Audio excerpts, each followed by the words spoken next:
And on PM Express tonight, a very interesting conversation about science education in Ghana, moving from theory to practice. And as you know, there's too much focus. And I'll tell you what the research says. It says exactly this, that currently we have too much focus on the theory than the practice. And there's a call for that to be a shift.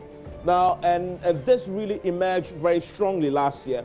I'm sure we've all been following with some enthusiasm the National Science and Maths Quiz, which ended just last week Thursday. It got the nation talking. It was the biggest thing when it was happening, rivaling the AFCON tournament somewhere in Egypt. And so there's a lot of interest in science, and we need to take advantage of that to whip up interest. These champions traveled to contest with foreign counterparts, and it was exposed there that, and listen, this was the quiz mistress herself making the account that the champions of the NSMQ were totally unable. They were not equipped. They couldn't recognize the basic equipment they were using and how to operate them when they met their counterparts from the Western countries last year. And these were the champions we had celebrated. It pointed to one thing. There's some fundamental issues that have to be addressed. And you see her there, Madam Kaufman, Dr. Kaufman, was the first to acknowledge the deficiency after she traveled with our champions to go and compete with their colleagues elsewhere in the world. And so the challenges are numerous, and there are several volumes of research done about this that show what the problem is. It includes findings of a JOSA report in 2015 revealing that there's a gap currently between the actual science that was taught and what the learning is as well. That report also found that it showed that students were not led to carry out activities suggested by the integrated science curriculum, and that is a key thing that we'll look at as well. And that teachers taught without performing activities suggested in the curriculum. That is another problem that we're going to try and discuss and get to the bottom of.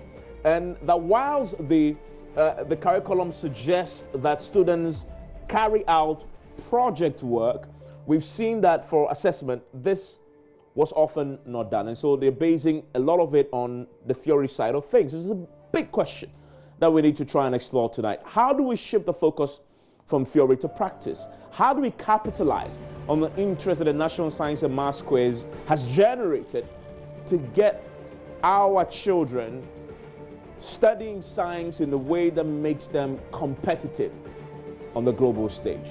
That is a big conversation we are having tonight on the PM Express. Stay with us.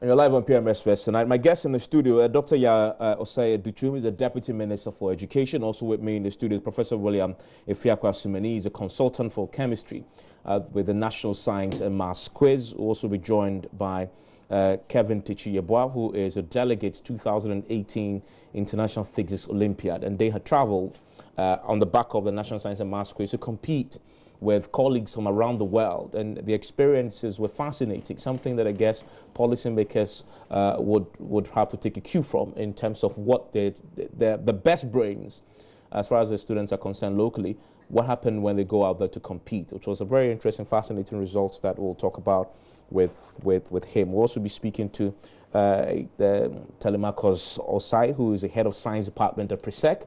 Remember that they're known across the country as a school which leads the way when it comes to science education at that level. We'll see what they do and why the students seem to be very, very astute when it comes to that subject. Everybody wants to take their case to PRESEC when it has to do with science. There's a reason why, and he will join us as well to give us an insight into that as we try and flesh out how we can move our education when it comes to science from theory to practice. I want to start with you, Mr. Sumani. He's a lead consultant, the consultant on chemistry. When I was in school, I hated science, and for good reason, because it was difficult, first of all. It wasn't taught in a way that was exciting. I knew about all the science books, and I could memorize cover to cover. And that was all I did. If you ask me about anything I learned in science right now in my days at finance, I can't remember. Is that what your experience with the children are? Because you're a professor, so you've been teaching for a while. Yes, it's true. I guess it's partly the way science was taught to you, and maybe some habits which were not appropriate at that time. I don't think there is any subject that is very difficult beyond any one of us at any time. But it's a question of how the subject is, or how you're exposed to the subject, okay, and the encouragement that is given to you. Science can be taught in such a way that you'll be excited about it, and it should be started from the basic. And rote learning should be removed from it as much as possible. Things should be started from the very basic and explained why, or various happenings should be explained to you in very simple terms. Because everything really is science. Yes. I mean, why this bottle is holding this water and the water is not pouring is science, right? Yes. So why is it that the curriculum that I was exposed to, was it the curriculum or the teachers? What was it? Because every child I've spoken to in my time will have the same experience. Was it the curriculum or was it the teaching?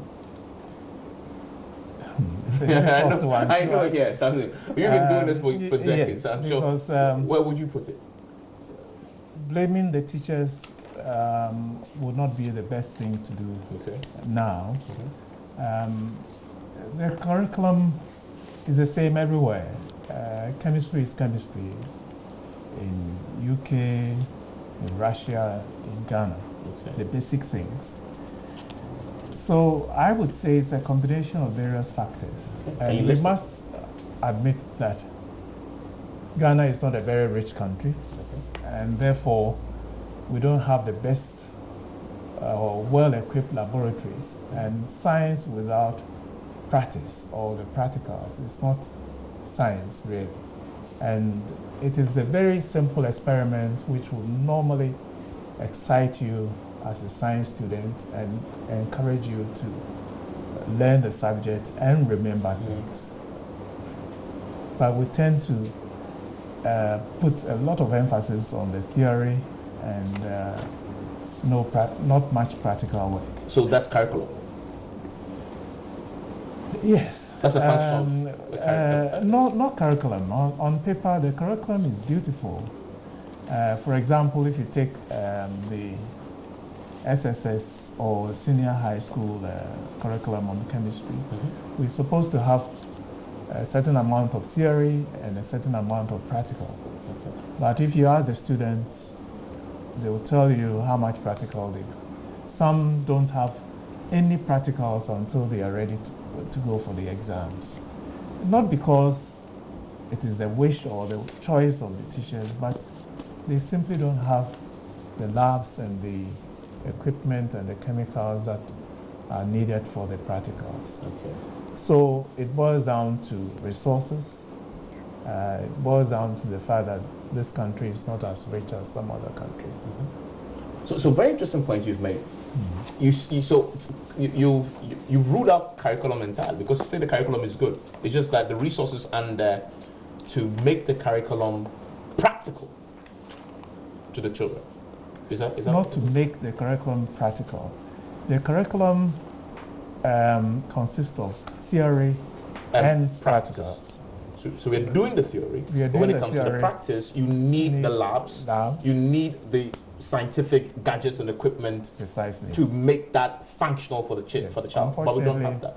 Unfortunately, we don't make them here. And there is a limit to which teachers can improvise. So I would put it squarely on the lack of resources. That's a very interesting perspective, because I've just been reading for this conversation some work that was done by Anamwa Mensah and Benin, and the fantastic work, books that were published in 2010, 2011. They found that quote, studies show, and I'm bringing in Ms. Adutwum, very interesting reset down Anamwa, Mensa, and Bennett. We all know who these are. I mean,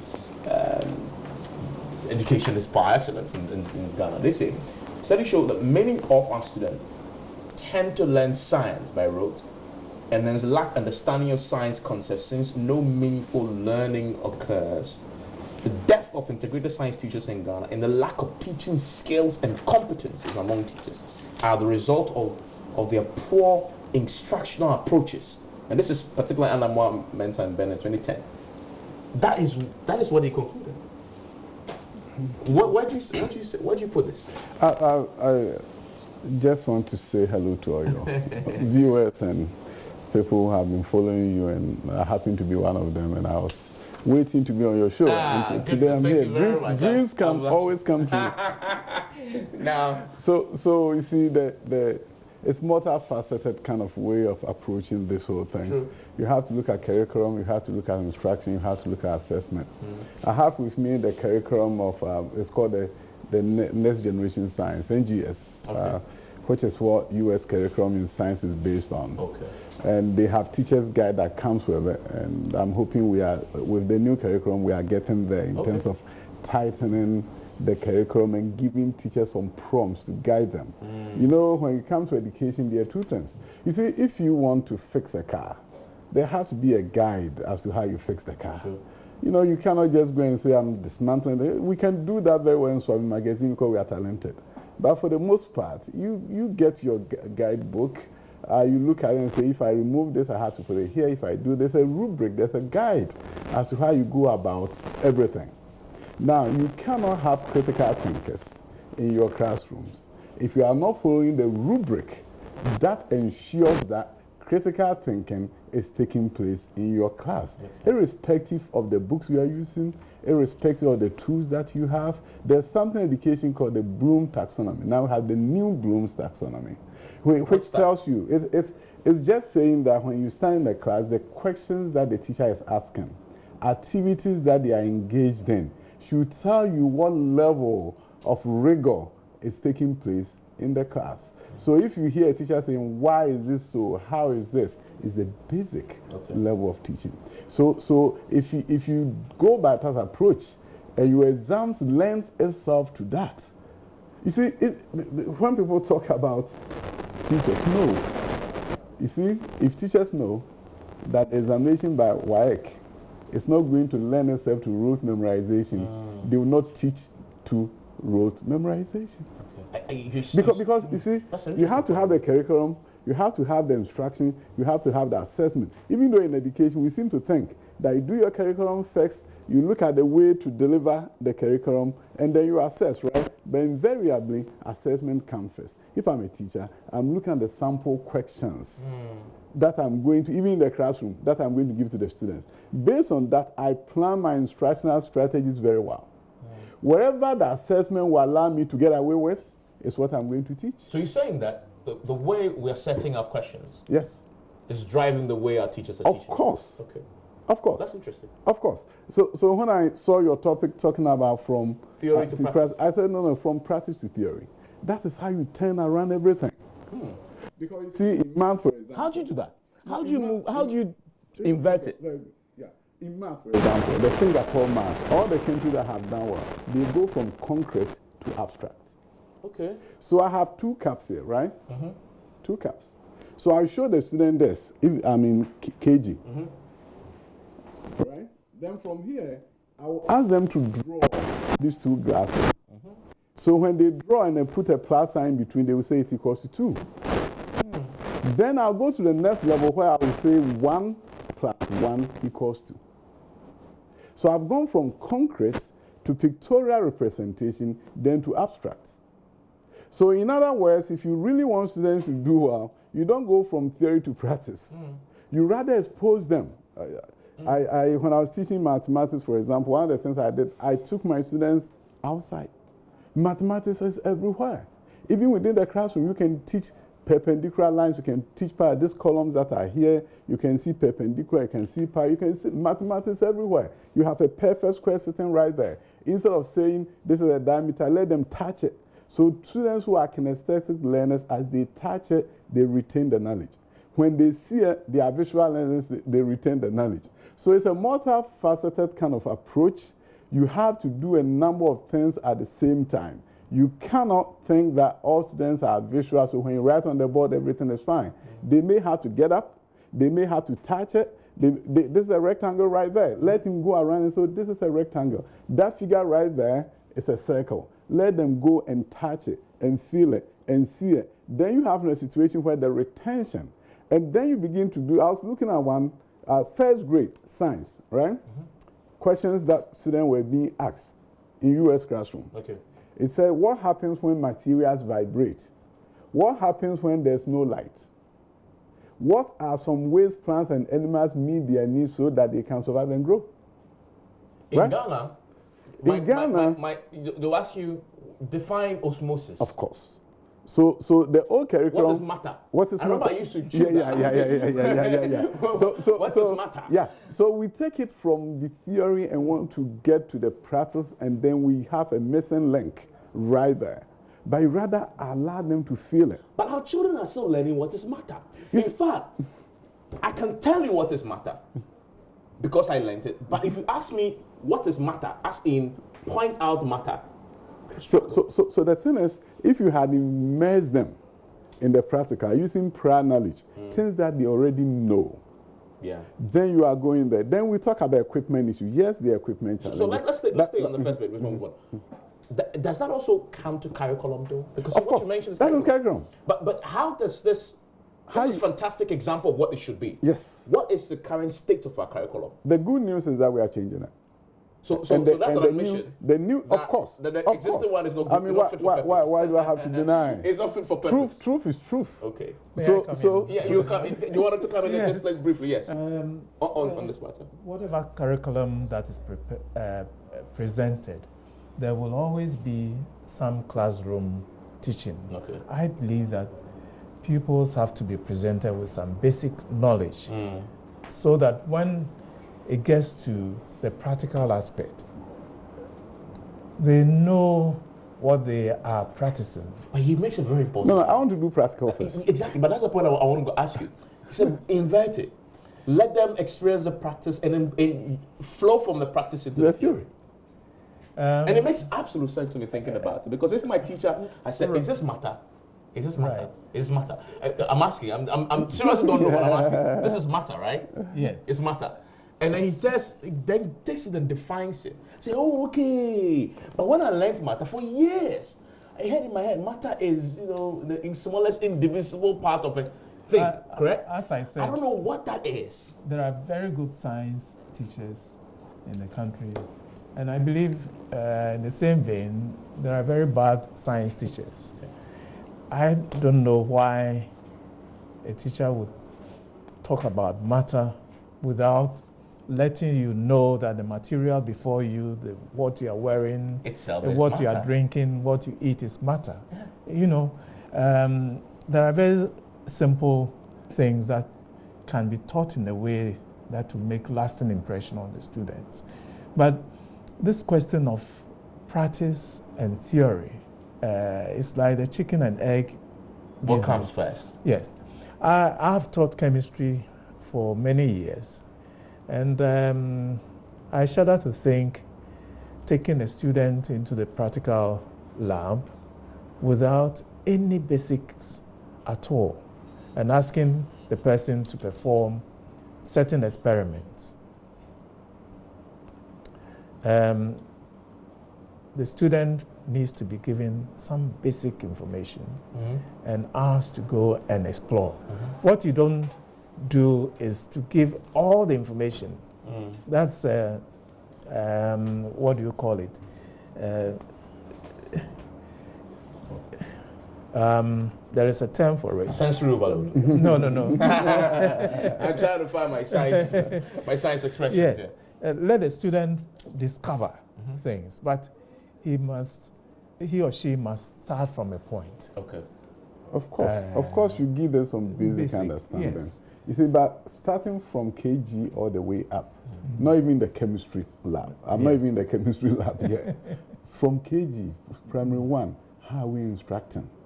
How are we allowing them to discover certain things?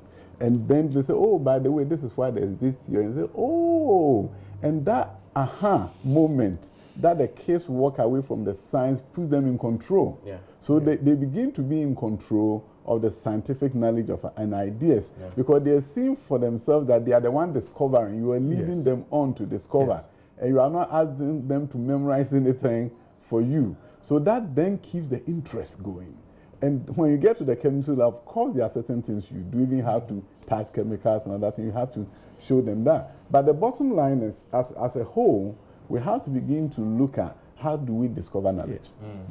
Do we feed it to the students? Do we allow them, we keep our cool, allow them to do certain things, and by the time you realize, they say, wow, oh, so this is why this person, Newton, said this about gravity. This is, then before you know, they are buying into the whole thing. The classroom is not then yours, it's the students.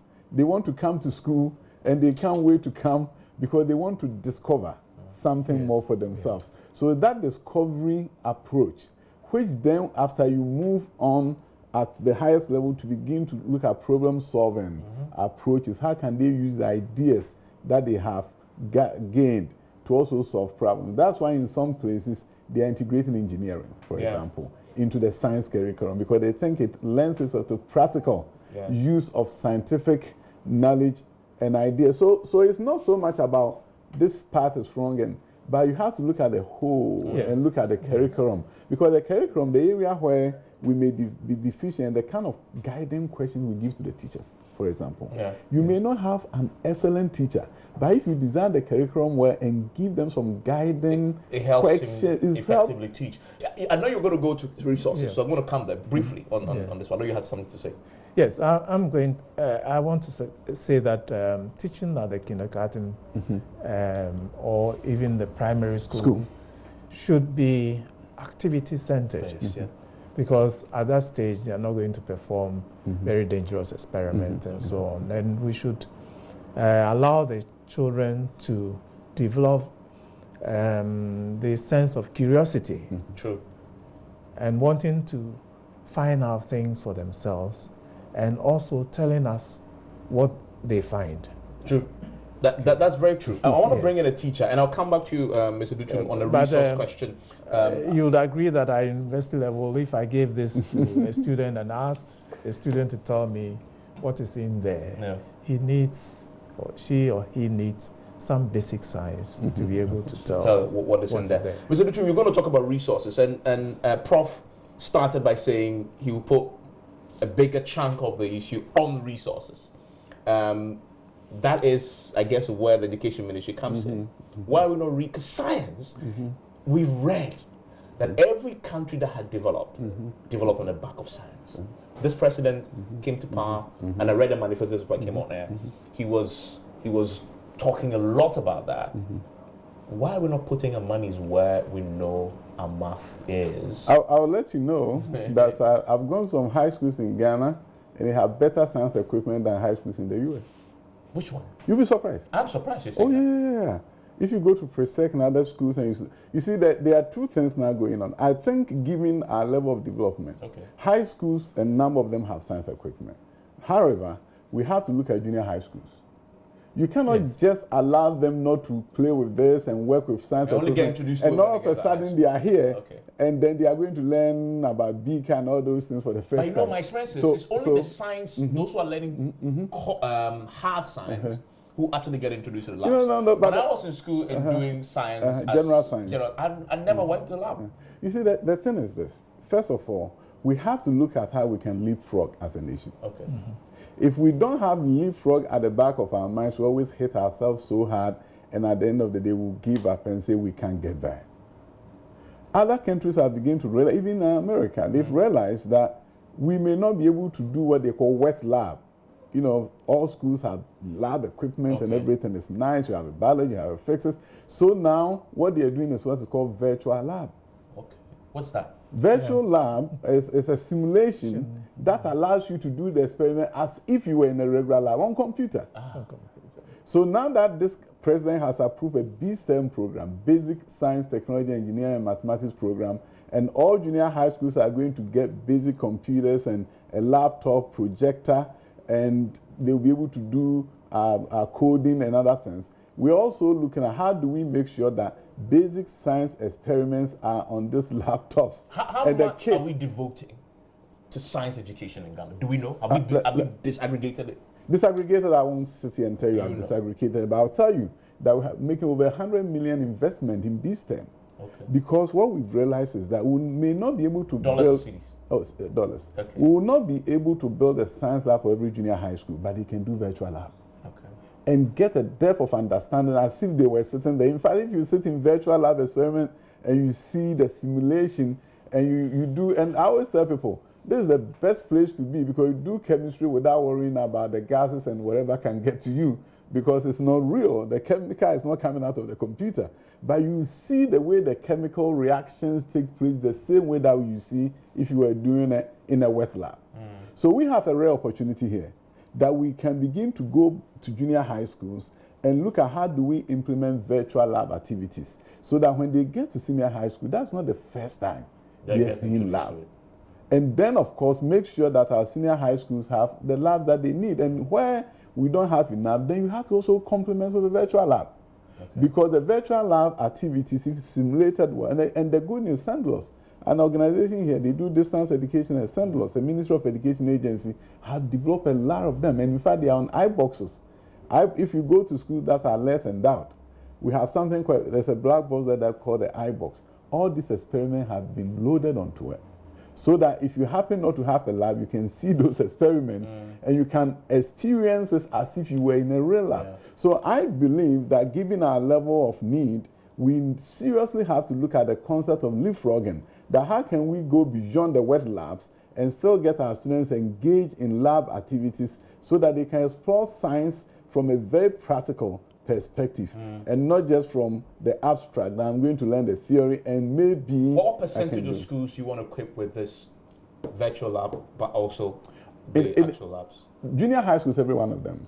Every single one? Yeah, because... all the thousands of schools in the country? Because what we have a virtual lab, at least a virtual lab. Yeah, because we are giving a laptop, we are giving a projector, and we have a number of computers that go to the school, and with that, once you get the virtual lab activities developed by SENDLOS, which they are working on, everything is there. By when do you want to do this? By what time do you hope that? The next academic year, in fact, some schools have even started piloting. All senior high schools? All junior high schools will have that. Some of them have started their BSTEM very much activities. So. You know, the reform, changing from the O-level, A-level to the SSS system, the junior school was supposed to be equivalent to the first few years of the O-level curriculum. Yeah. But the science component, the science part of the O-level for Form, I will call it Form 1 to 3, was missing in the JSS. The amount of science that they do, I'll use the word do, not study. The amount of science they do is nowhere near I did, for example, the secondary school in the first 3 years. You see, and I think that was a major problem.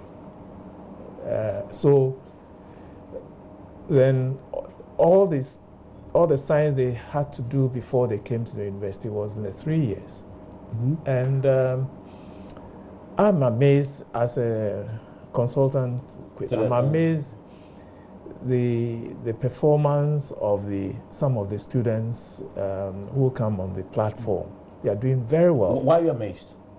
Given the time. Given the challenges. Yeah, given the time that they be exposed to science, the sort of questions, the sort of answers they are able to provide for the answers, for the questions you put. I'll come to that because the National Science and Maths Quiz, I don't know if the Education Ministry have already recognized this. I think it's one of the biggest opportunity we have to get everybody else involved in science, because now it's the biggest thing out there. I'll come to that. Especially for all students. For all students, but also to whip up the enthusiasm of the whole nation behind it. I'll come to that as well. Hold on for me briefly. I want to bring in the Presec Legon, the head of science department there at Presec, who's also standing by with us. Also, the Kevin Tichiyeboa is a delegate 2018 International Physics Olympiad. Let me bring in Telemark, also head of science department at Presec. Hello, Telemarcus. And you see that he's sitting close to Kevin Tichi. Hello, Kevin. Hello? Yes. Let me ask you, how has PRESEC managed to do this over the years? Everybody knows that if you want to do science, you go to PRESEC. You are the head of science department there. What is it that you guys are doing that works for you?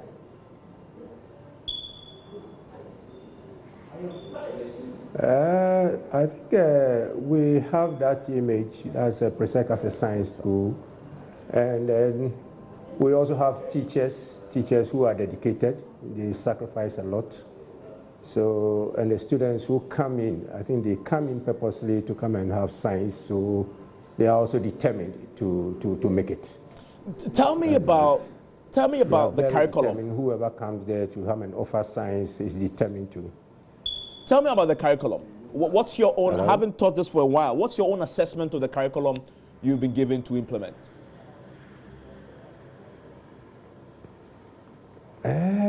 Honestly, sometimes we wonder what the policy the government wants. What are we achieving in the most of the topics that we are treating?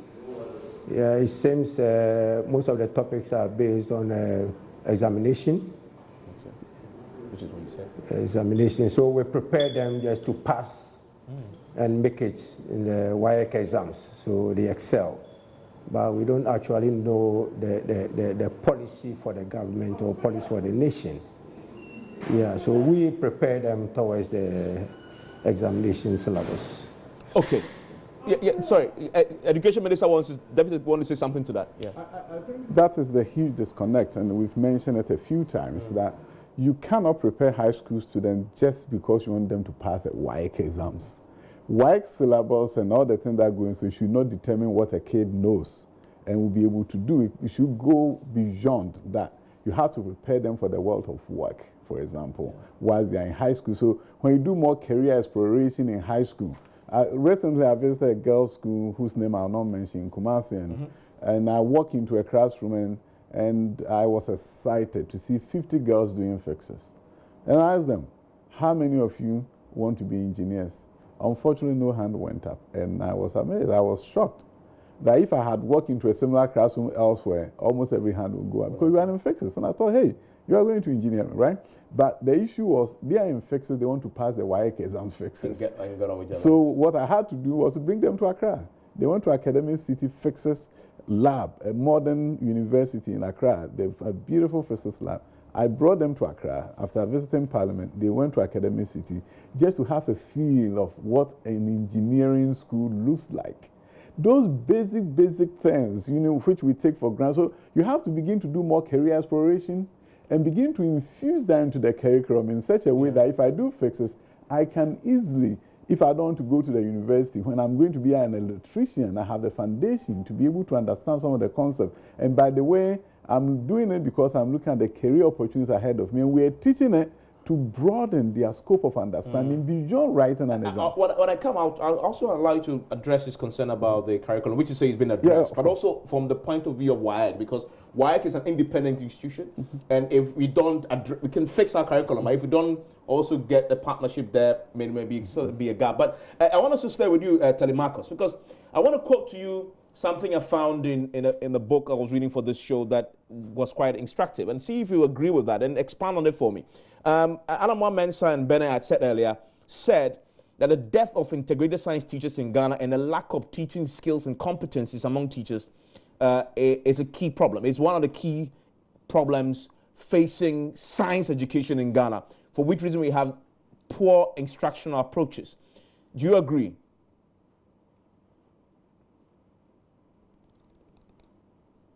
Are you talking about the teachers? Yes, the quality of the teachers we have, the skills and competencies that they bring to bear. Partially, I think it's true. Okay. Because honestly, we have some teachers that are not very competent with integrated science. In my school, for instance, since we are supposed to teach the integrated science as an integrated subject, physics, chemistry, biology together. Yeah, but we found out that most of the teachers were biased. Okay. Okay. When you say bias, please explain that for me. What do you mean by bias? Physics or okay. chemistry or biology. So it means the other subject areas suffer in most cases. Okay. Yeah, so that combination of treating the whole core as integrated is not working efficiently in most of the schools. That is an interesting point. Let me quickly bring in Prof. Prof, so as I said, partially we will accept that because not all the teachers can handle the subjects as an integrated subject. Okay. Prof. So yes, especially in the rural schools, you won't get a complete integrated science teacher. Somebody will be teaching only biology throughout the semester, or physics or chemistry. Meanwhile, you're supposed to be teaching all three combined. Will be suffering. Okay. Prof. Yes. Yes, it's supposed to be taught all three combined as integrated. He started his contribution by saying that he didn't know what government wanted, and that it's as if, I may be wrong, but it's as if government wanted the teachers to teach the students so that they will pass the exams. I don't think government has said this. I don't think government has said this. Surely, the only way to find out if a student has learned anything is to be examined and for the student to pass. But for the teacher teaching the subject, it is your duty to make the subject interesting and relevant. I don't think government can instruct any teacher how to teach the subject. You have to teach the physics so that the student finds it relevant but the curriculum can guide the teacher how to teach the subject in a more... That is where the role of the government and policymakers come in. Because if you have a very good handbook, for example, that accompanies the standards, guiding questions, then you are guiding the teachers to a certain destination that will make it fun. So even if their skills are not at the level that you want it to be, they will still meet certain minimum exciting kind of requirements because they're being guided as such. Okay, let Prof run up on this, that point, Prof, yes. Oh, I think I finished. So a lot depends on the teacher. The teacher, okay. The teacher can make the subject interesting. Of course. And I use relevance here. It should be relevant. Because whatever we teach should make us appreciate our environment. Okay. Whatever science that we teach should allow or should make the students appreciate their environment. Okay. And also, some people may come to this naturally, right? Some teachers have done natural, and they will do wonderful things. But we've also over the years been limited in terms of training. You see, in other jurisdictions, we have what we call people-free days. Days that students don't come to school and teachers meet to be taught, to get training ongoing. But when you have a system where there's no professional development as part of the instructional calendar, how do you want the teachers to be trained? So if they come in great, you are good. If they happen to have had a great teacher who taught them fixes, then they turn out to be great teachers of fixes. But when they come to the job, what we do for them on the job is as equally important as what they learn at the university. And that is why we are now, GS is now looking at professional development as part of the instructional calendar. Days when students don't come to school. So that you improve yourself. And that is what is done around the world. You have to. Hold on for me. Hello, Kevin. Kevin is also there, and he was with St. Peter's, the entire team. He was an unused substitute, but also traveled with a team that traveled to the Physics Olympiad in 2018 delegate, and he was part of the National Science and Maths Quiz team that went there. Kevin, what's your as a student yourself? First of all, tell me you're one of the brilliant ones, obviously, because St. Peter's selected you to be part of their National Science and Maths Quiz team. And so you must be one of the brilliant ones. And they shortlisted you again to travel with the team to the Olympia to go and compete. Wow. And so clearly you are one of the brilliant ones. Give me your experience learning science in St. Peter's.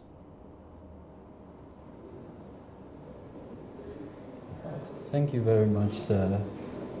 Thank you, Deputy Minister of Education, Dr. Adutwum. Thank you, Professor Sumeni, Lead Consultant for the National Science and Maths Quiz. I'm honored to be here. Very good. The International Physics Olympiad is an international competition that is held annually in various countries. Last year it was held in Portugal, Lisbon to be specific. I think this year it's being held in Israel. Began last week and will be completed this week. It was a nice experience. We went through several processes, examination, and 5 students were chosen to represent the country last year in Lisbon, Portugal. And when we got there, we realized that for the things you need to learn before doing, you learn by doing them.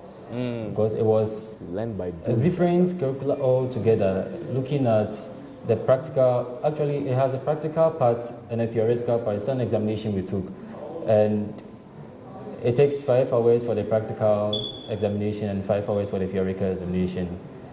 We began with the practical examination, and when we got the gadgets that were presented to us to use for the practicals, honestly, I actually hadn't seen some in Ghana before. I didn't know how to use some of them. I didn't know how to use a multimeter. I nearly raised up my hand to ask where my transistor was until I realized that actually my transistor was embedded in a paper in front of me. And I was like, wow, we're actually slacking. Usually you find people saying we don't have much of practicals in our schools. But honestly, when we got there, people who had just completed high school were doing lots of theoretical stuff that we didn't have any idea of. So I realized that theory-wise, they were far ahead of us, and practically too, they were also far ahead of us. So we were lacking both in theory and in practicals. What we're doing in Ghana were far basic. You just see I just completed senior high school student from South Korea doing some complex computations in physics that I really didn't have an idea of. And I think it was a great experience, and it also served as a stepping stone for me personally to actually move on to higher heights as far as physics is concerned. I'll come to you shortly, but I want to quickly pick the thoughts of the teacher sitting beside him there on this. Telemarcus Osai, you just heard the student say what he said. Yeah. And I'm wondering whether the students you produce from PRESEC, whether as a teacher you're confident that if they end up in that privileged position like Kevin on the global stage, do you think they're equipped to compete? Can I get it again, please? I'm just asking, based on what you just heard Kevin say, I'm just curious to know, based on the teachings you've given, and PRESEC is one of the most excellent institutions when it comes to science, whether you're confident that the students you produce from PRESEC in science, the students you produce from PRESEC in science are good enough to compete on a global stage. They are very good, but I doubt whether they can compete at the global stage. Why? You are the teacher. Be honest with me. Why? My brother just said, most of our equipment here are outmoded. PRESEC is seen as a model school. The labs are there, but you come to the labs and they are virtually empty. What we teach there is mostly about we trying to improvise with items. Okay. We have about 10 labs there, but they are virtually empty. That's PRESEC. So most of the teaching is just geared towards the theory, as he's saying. So we give theory, do some demonstrations, and few practical situations come in. So they are doing well, but I'm not sure they can compete on the global stage. That one, Mr. Adutwum, that's a big concern for me. This is PRESEC. It's a model school, he says. The Ghana's finest. He says 10 labs, virtually empty. I'm surprised. I've not been invited to the lab, but yes. I've gone to the school a few times. Yeah. But the bottom line, though, is this. What is different from our curriculum compared to others around the world is the opportunity that they have for acceleration. So if you meet a U.S. high school student, he has been given a chance to do what is called advanced placement courses, which is like college-level courses. So you may be doing advanced placement fixes, it's college fixes, but you can do it in high school. Depending upon your level of understanding, you are allowed to take advanced courses at the high school level, which are recognized as college level. So if you bring a student from here who has done in the US and you are competing against a Ghanaian, and that student has done AP calculus, he's done college level calculus. But we have made the curriculum uniform for everyone in such a way that when you are in high school, you are doing high school, there are no opportunity for acceleration. So I can see that if our students met US students who have done AP physics and AP chemistry, they can compete. It's not because our curriculum has not been done very well, but the challenge you have is that in other places, they have the chance to skip and advance themselves while still in high school. So some students go to the universities and they can get 1 year credit because of high school, the rigor that they did in high school. If you listen to both of them, the student says, equipment. I had no idea what that is. So coming back to the point Prof made at the beginning about resources. Pre-sec, and this is a big shock to me, model school, virtually empty, teachers and literally, pre-sec gets whatever pre-sec wants. So I'll be talking to them because I'm surprised. Because isn't that if pre-sec has that complaint, then this is a bigger problem than we thought it is. No, you'll be surprised. If you go to the E-block schools, right, they have new science equipment. Go to Frafra. Oh, yes. They were all supplied with science equipment. What science equipment? No, I mean, physics, chemistry, biology. Adequate. Of course. So what I'm saying is that the father is not impressed, and that's not necessary. I'm surprised that they say they don't. Yeah. But I'm just saying that it does not necessarily mean that other schools may not. So if Presec doesn't have, then what happens to Frafraha? New schools, when they were done, and as was done under NDC or the ones that we are opening, science equipment is always supplied to the school as part of the construction. Are we prioritizing science education enough? Of course. I mean, look at how much we are putting into science education. Look at the investment that we are making at the junior high school level. Because I believe strongly that high school is great experience for everyone. We can focus on high school. If we don't equip them in junior high school and get them the opportunity to link up in high school, we will not get to the destination that we want. So we have to, as the new curriculum is doing, you really have to begin at an age where they will be excited about science. And by the way, not to say that somebody should do science and others should not do, and somebody is doing general science. In other jurisdictions, we have equal exposure. And if you have the skills or the knowledge in a certain area, then you do the advanced work. And if you do that in high school, no Ghanaian high school can compete with you because of your expertise, you've been asked to advance yourself. Okay. So if you were to meet students who are participating in those unique programs, then you fall short. However, I'll let you know that Ghanaian students do very well abroad. And you know why? Especially in the US, they do very well. And the reason is that they have discipline. True. They work in a class and they absorb everything. I agree with you. I went to school. I went to the Let's Go to College when I was in class. Yes. Ghanaian students, top of the class all the time. Yes. But the fundamental question, as we wrap up on this, you made the point about changing the curriculum. You're in the process of doing that. I know you've had 2.5 up to primary 6. Yeah. Is it? Where are we in that process? Because I think this is an urgent call. Oh no, we launched KG to primary 6. I think there was a big deal about it. And then I have all the curriculum here from primary and then to from primary 6. From junior high to high school is what we are doing next academic year. Okay. So we are rolling. This academic year will start with September. They are starting the new curriculum. So there's training all around the country. Okay. Our teachers are being trained. Public, private schools, they are all being trained as to how they can use the new curriculum. Is this coming with adequate resources? Oh yes. You know, people talk up. This is the basic school level. But with focus on science, I'm asking. A lot of science, scientific understanding, and mathematics, by the way. Yeah, of science and maths, of course. Science and math, because. And that is why now the issue, because you can take the science and math, it becomes abstract concept, you throw in the engineering principles, all of a sudden the student can do more. You throw in the coding, and then students can do more with their scientific knowledge and skills. That is where the computer science and programming then is integrated. Based on all that we are doing, and the concern that our students cannot, at this moment, compete with their colleagues on a global stage, you must have a vision. You must have a vision. When do you hope, based on the changes and reforms, you can say that by this time we want our students to be in a position where the story of Kevin will be different. I'll tell you one thing. If students in Ghana cannot compete at the global scale, it's our fault. True. Because I've walked into classrooms from around the world, all over the world.